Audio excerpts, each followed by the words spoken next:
CBD, short for cannabidiol, is a non-psychoactive compound in cannabis responsible for many of cannabis's medical benefits.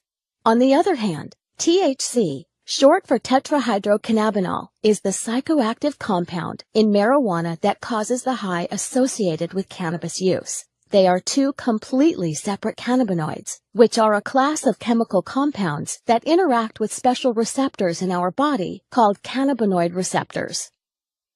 Dr. Sanjay Gupta, an American neurosurgeon and CNN's chief medical correspondent, changed his stance on the prohibition of cannabis while investigating its powerful therapeutic properties and witnessing CBD successfully treat Americans. He shocked mainstream America, saying, "We have been terribly and systematically misled for nearly 70 years in the United States, and I apologize for my role in that."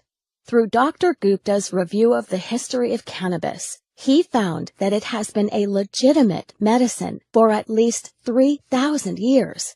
And Dr. Gupta isn't alone in supporting cannabis research. The director of the National Institute on Drug Abuse, Dr. Nora Volkov, testified before the Senate saying that CBD appears to be a safe drug with no addictive effects, and the preliminary data suggests that it may have therapeutic value for a number of medical conditions.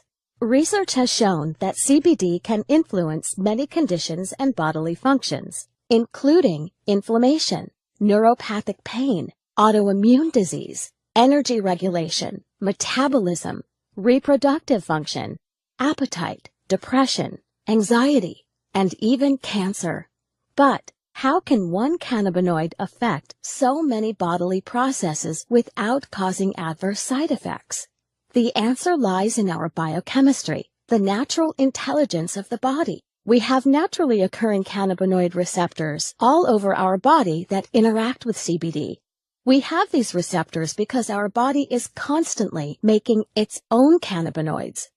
These receptors and cannabinoids make up most of our endocannabinoid system, or ECS. Our ECS is always in action, and if functioning properly, is a major factor in keeping us healthy. Many doctors now think that some people suffer from an endocannabinoid imbalance, known as clinical endocannabinoid deficiency, or CED. People suffering from CED may benefit by supplementing with cannabinoids such as CBD.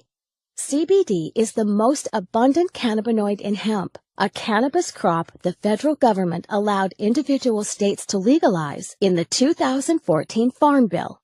Hemp-derived CBD is legal in all 50 states, is non-addictive, does not cause a high, and is easy to incorporate into your current health routine.